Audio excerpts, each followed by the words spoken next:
આજે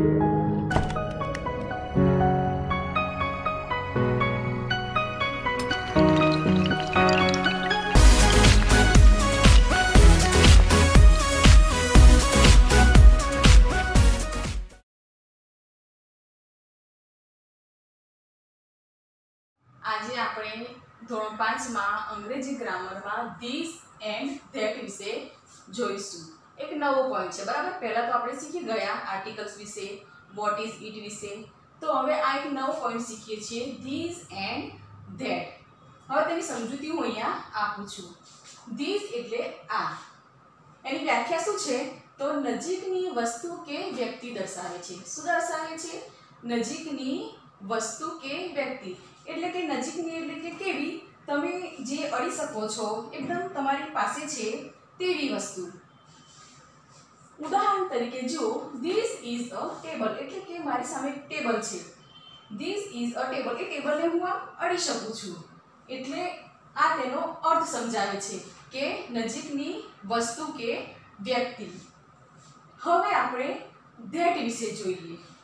ધેટ એટલે કે દૂરની વસ્તુ કે વ્યક્તિ દર્શાવે છે। ધીસ તો નજીકની અને ધેટ તો દૂરની। દૂરની એટલે કે કેવી? જો અહીંયા આપણે ઉદાહરણમાં લખ્યું છે કે ધીસ ઇઝ અ ટેબલ, તો આપણે ધેટ વિશે આપી શકીએ છીએ કે ધેટ ઇઝ અ ચેર, જે દૂરની વસ્તુ છે, બરાબર, જેને આપણે અડી શકતા નથી। આંગળી દ્વારા એનો નિર્દેશ કરીએ છીએ કે ધેટ ઇઝ અ ચેર, કે પેલી ખુરશી છે। નજીકની વસ્તુ દર્શાવીએ જે અડી શકીએ છીએ ત્યારે આપણે ધીસ વાપરીએ, અને દૂરની વસ્તુ દર્શાવી હોય કે આંગળી દ્વારા તેનો નિર્દેશ કરીએ છીએ ત્યારે ધેટ વપરાય છે। હવે જુઓ, ધીસ અને ધેટ આ બંને શબ્દો એક વચનમાં જ લેવાય છે, બરાબર છે। આ બંને કેવા છે? તો એક વચનના છે, અને તેની સાથે ટુ બી નું ક્રિયાપદનું રૂપ શું આવે છે? ઇઝ આવે છે। શું આવે છે? ઇઝ। એટલે કે ધીસ જોડે અને ધેટ જોડે આપણે દેખ્યું છે અહીંયા ધીસ, તો શું લખ્યું છે? અહીંયા આપણે ઇઝ લખ્યું છે। તેવી જ રીતે ધેટ જોડે પણ આપણે ઇઝ લખી શકીએ। હવે જુઓ, ધીસ અને ધેટ, બરાબર છે, તેના જેવું જ સરખું શું છે અહીંયા? Here and there. શું છે અહીંયા? Here and there. એટલે કે હિયર એટલે અહીં, એ પણ નજીકનું દર્શાવે છે।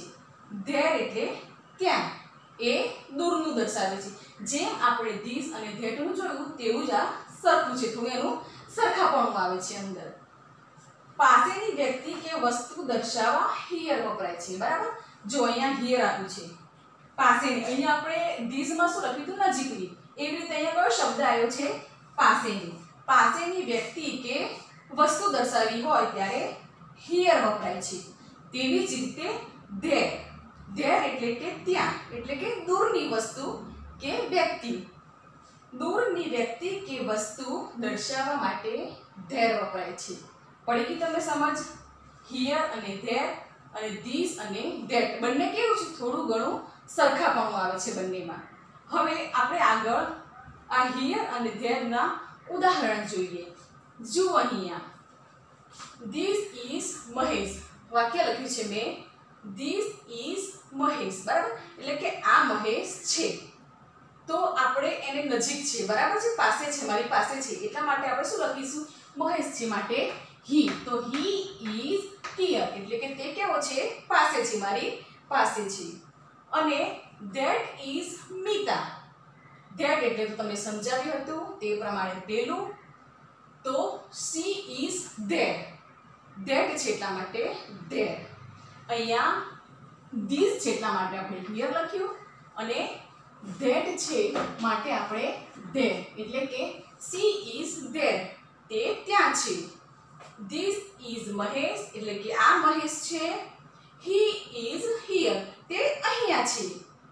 ધેટ ઇઝ મીતા, બરાબર છે, એટલે કે પેલી મીતા છે। સી ઇઝ ધેર, તો તે ક્યાં છે? તો તે ત્યાં છે। આટલું તમને સમજણ પડી ગઈ? તો હવે આગળ ધીસ અને ધેટનો ઉપયોગ, થોડુંક તમને હું ધીસ અને ધેટના ઉપયોગ વિશે સમજાવીશ। એટલે કે આ જે ચિત્ર દોર્યા છે, નજીકની વસ્તુ છે ત્યાં આપણે ધીસનો ઉપયોગ કરીશું, અને દૂરની વસ્તુ છે ત્યાં આપણે ધેટનો ઉપયોગ કરીશું, બરાબર। આગળ અમુક ગ્રામરની ચોપડીમાં આપેલું જ હોય છે જેની પાસે હોય એ લોકો લખજો. હું તમને આજે સમજાવું છું તે. તો આ મેંગો છે, કેરીનું ચિત્ર છે, બરાબર છે, તે એકદમ નજીક છે. તો આપણે અહીંયા શું લખીશું? તો this is a mango. નજીકનું છે એટલા માટે આપણે શું લખ્યું? This is a mango, એટલે કે આ કેરી છે. હવે આ શેનું ચિત્ર છે? તો બોલ, બરાબર છે, તે દૂર દર્શાવ્યું છે. તો અહીંયા શું લખીશું આપણે? સમજાવ્યું તે પ્રમાણે that is a ball. શેનું ચિત્ર છે? તો દડાનું, કે પેલો દડો છે. આ શેનું ચિત્ર છે? કેરીનું. તો આ કેરી છે, પેલો દડો છે. તેવી જ રીતે જુઓ અહીંયા શેનું ચિત્ર દેખાય છે તમને? પતંગ, બરાબર. તો શું કહેવાય પતંગને આપણે? કાઇટ. તો નજીક છે કે દૂર છે? તો નજીક. તો આપણે શું લખીશું? This is a kite, એટલે કે આ પતંગ છે. This is a kite, એટલે કે આ પતંગ છે. હવે આ શેનું ચિત્ર દેખાય તમને? ઝાડનું, બરાબર. તો તે નજીક છે કે દૂર છે? તો દૂર છે. તો આપણે શું લખીશું? that. તો that is a tree. tree એટલે ઝાડ. that is a tree, પેલું ઝાડ છે. આટલી તમને સમજાઈ ગયું? ખબર પડી ગઈ? હવે આપણે બીજો મુદ્દા તરફ ધ્યાન આપીએ, જે છે બહુવચન. તેના કેટલાક નિયમો મેં બોર્ડ ઉપર લખ્યા છે. આમ તો એક વચનનું જે છે એને આપણે ફેરવીને બહુવચન થાય છે. તો જુઓ અહીંયા તેના કેટલાક નિયમોનો આપણે અહીંયા અભ્યાસ કરીએ. એના પહેલા આપણે થોડું ધ્યાન રાખીએ કે જે બહુવચનનું નામ છે તેની પહેલા એક એન આર્ટિકલ મુકાતો નથી. તો જુઓ નંબર 1, સામાન્ય નામ એક વચનના રૂપને એસ પ્રત્યય લગાડવાથી બહુવચનનું રૂપ થાય છે. સામાન્ય નામ એટલે કે જેમ કે અહીંયા તમને ઉદાહરણમાં મેં દર્શાવ્યું છે કે આપ્યું છે કે અ બોય. તો એની પાછળ આપણે શું લગાવ્યું છે? તો એસ. કયો પ્રત્યય લગાવ્યો છે? તો એસ. અ બોય એટલે કે એક છોકરો, અને બોયઝ એટલે કે ઘણા બધા છોકરાઓ. તેવી જ રીતે જો નીચે આપ્યું છે ગર્લ, અને અહીંયા શું આપ્યું છે? પાછળ કયો પ્રત્યય લગાવ્યો છે આપણે? એસ. તો ગર્લ્સ થયું, એટલે કે ઘણી બધી છોકરીઓ. કઈ થયું? તો આ સામાન્ય નામ કે એસ પ્રત્યય લગાવીએ તો બહુવચનનું રૂપ થાય છે. આ અહીંયા અ બોય જે આપ્યું છે આ શું કહેવાય? એક વચન કહેવાય. અને અહીંયા શું કહેવાય છે? તો બહુવચન. ટૂંકમાં લખ્યું છે એક વચન અને બહુવચન. એવી રીતે બધામાં એ રીતનું જ છે. હવે જુઓ નંબર બીજું. અહીંયા ધ્યાન આપો. નામને અંતે S, double S, CH, SH, O કે એક્સ હોય તો ઈએસ પ્રત્યય લાગે છે, બરાબર. પેલું ઉપર શું હતું કે એસ પ્રત્યય લાગે છે તો બહુવચન થાય છે. અહીંયા આપણે શું છે? તો ઈએસ પ્રત્યય લાગે છે. અહીંયા જો ઉદાહરણ અ બસ, બરાબર છે. તો નામને અંતે કીધું છે. આપણે અમુક શબ્દો એ રીતે જોવાના આવશે. જે ઘણા બધા નિયમો છે એ બધા નિયમોમાં શબ્દ બધા અલગ અલગ છે. તો આપણે અમુક જે નિયમો છે એના જે શબ્દો છે આપણે એ શબ્દો એ રીતે જોઈ અને પછી આપણે એ રીતે બહુવચન કરવાનું રહેશે. તો જો અહીંયા આ બસ આપ્યું છે, બરાબર છે. તો બસની પાછળ BUSS છે, બરાબર છે.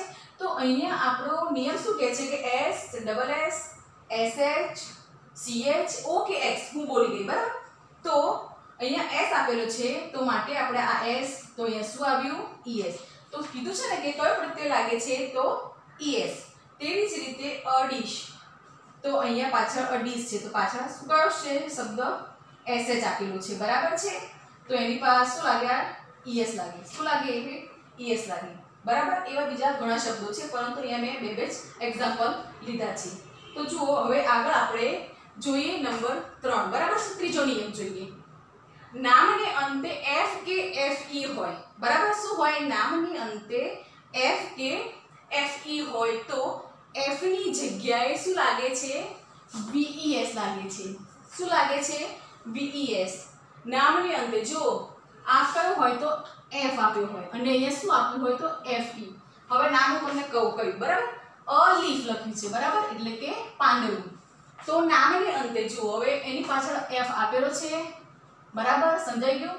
તો શું લખ્યું છે નિયમ આપણો શું કહે છે જુઓ f કે fe હોય તો f ની જગ્યાએ આપણે f ની જગ્યાએ શું લગાડવાનું છે ves લગાડવાનું છે. શું લગાડવાનું છે ves. તો અહીંયા લગાડ્યું આપણે f નીકળી ગયો અને શું લાગ્યું ves. તેવું જ બીજું ઉદાહરણ જુઓ વાઇફ આપ્યું છે બરાબર છે પત્ની. તો fe નીકળી જાય અને એની જગ્યાએ શું લાગ્યું ves બરાબર એટલે કે પત્નીનું. ઉપર આપ્યું છે લીફ એટલે કે પાંદડું અને લીવ્સ એટલે કે પાંદડાઓ.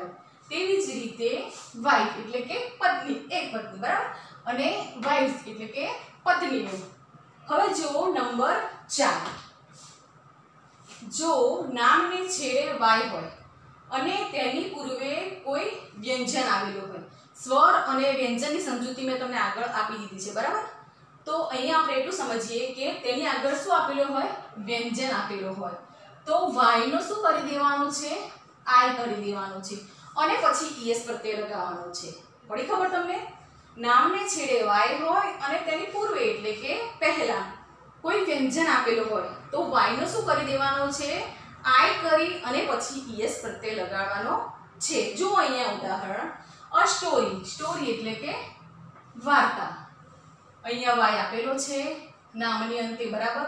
તેની આગળ શું આપેલું છે શું કીધું છે આપણે નિયમ મુજબ કે વ્યંજન તો r બરાબર એ વ્યંજનમાં આવે તો તેની આગળ r આવ્યું છે માટે y નીકળી જાય અને પછી શું લાગે છે ies. તેવી જ રીતે નીચે જુઓ અ બેબી બરાબર. બેબી એટલે બાળક નાનું. અહીંયા y આપેલો છે તેની પૂર્વે એટલે કે તેની પહેલા શું આપે છે વ્યંજન આપેલું છે તો શું નિયમ શું કહે છે આપણો ies. કયો પ્રત્યય લાગે છે તો ies. આટલું તમને સમજાઈ ગયું. હવે જુઓ તેનાથી વિરુદ્ધ આવશે થોડું બરાબર. પરંતુ શું કીધું છે આપણને વ્યંજન આપેલું હોય બરાબર. હવે જો y હોય અને તેની પૂર્વે એટલે કે પહેલા સ્વર આપેલો હોય બરાબર. શું આપેલું હોય તો સ્વર આપેલો હોય તો એ સ્વર હોય તો આની જેમ એને કઈ is કે એ કશું કરવાનું નથી પરંતુ એ સ્વરને કાયમ રાખવાનો છે એટલે કે એને એ જ રાખવાનો છે જગ્યા જ રાખવાનો છે અને પાછળ s પ્રત્યય લગાવવાનો છે. જો અહીંયા ઉદાહરણમાં તમને વધારે ખબર પડશે. ડે તો ડેઝ ટોય તો ટોયસ બરાબર. ડે એટલે કે દિવસ. અહીંયા y આપ્યો છે તેની આગળ સ્વર બરાબર. તમને આગળ મેં સમજાવ્યું હતું એ પ્રમાણે 5 આપણા સ્વર છે a e i o u. તેની પૂર્વે સ્વર હોય તો એ સ્વરને કાયમ જ એની જોડે રાખી અને પાછળ s પ્રત્યય લગાડવામાં આવે છે. તેવી જ રીતે આ ટોયનું થયું.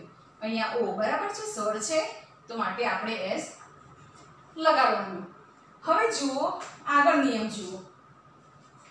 કેટલાક નામોનું બહુવચન અનિયમિત હોય છે બરાબર. અનિયમિત એટલે કે જેમ કે આપણે અહીંયા આગળ જોયું બધામાં કે કોકમાં s લાગે છે કોકમાં es લાગે છે કોકમાં ves લાગે છે. એવું અહીંયા નથી. અહીંયા શું છે આખું અલગ જ છે. આના માટે આમાં ઘણા બધા શબ્દો આપેલા છે પરંતુ મેં અહીંયા ઉદાહરણમાં ખાલી 2 જ લખ્યા છે. તમારી ઇંગ્લિશની સ્વાધ્યાય પોથી છે એમાં યુનિટી 2 માં લગભગ બહુવચનો આપેલા છે.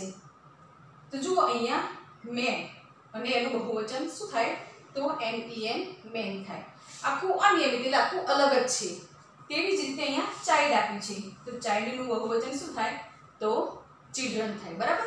એવા ઘણા બધા શબ્દો આપેલા છે પરંતુ તમને તમારી સમજૂતી માટે મેં ખાલી અહીંયા 2 લખ્યા છે જે કેવા છે અનિયમિત છે કે જેને s કે es પ્રત્યય લાગતો નથી પરંતુ આખું શબ્દ જ અલગ પડી જાય છે. હવે છેલ્લે જુઓ અહીંયા ધ્યાન રાખો છેલ્લે બરાબર છે. આ છેલ્લું છે જે છે કુંડલી મારી છે છેલ્લો નિયમ છે કે કેટલાક નામોનું એકવચન અને બહુવચનનું રૂપ એક જ રહે છે બરાબર છે. જો આપણે બધા જ અલગ અલગ પ્રકારના નિયમો જોયા અને સમજ્યા.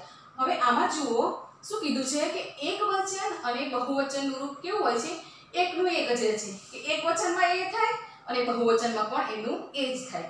ઉદાહરણ જુઓ તમે અહીંયા હેડ તો એનું બહુવચન હેડ તેનું તે જ રહ્યું બરાબર.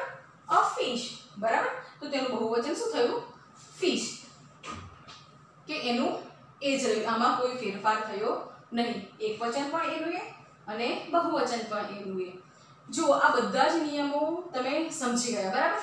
અને વધારે તમે વાંચજો, સ્વાધ્યાય પોથીમાં પણ આપેલા છે નિયમો, તો તમને વધારે અંદર મગજમાં બેસશે અને યાદ રહેશે.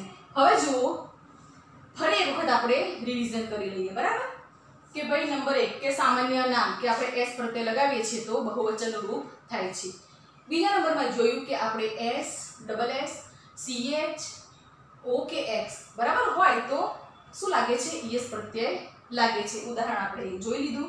તેવી જ રીતે નામની અંતે f કે fe હોય, બરાબર છે? એ f નીકળી જાય એટલે કે તેની જગ્યાએ ves લાગે છે. હવે આગળ જો નામને છેડે આ અને આ બંને જે નિયમો છે એ ખાસ તો યાદ રાખવા જેવા છે કે નામને છેડે y હોય અને તેની પહેલા શું આપેલો હોય? તો વ્યંજન આપેલો હોય તો y નું શું કરી દેવાનું? આ y નો ies કરીને પ્રત્યય લાગે છે. અને તેવી જ રીતે સ્વરમાં એમાં ies કરવાનું હોતું નથી, પરંતુ એ સ્વર એની જોડે જ કાયમ રાખી અને પાછળ s પ્રત્યય લગાવવામાં આવે છે, બરાબર છે?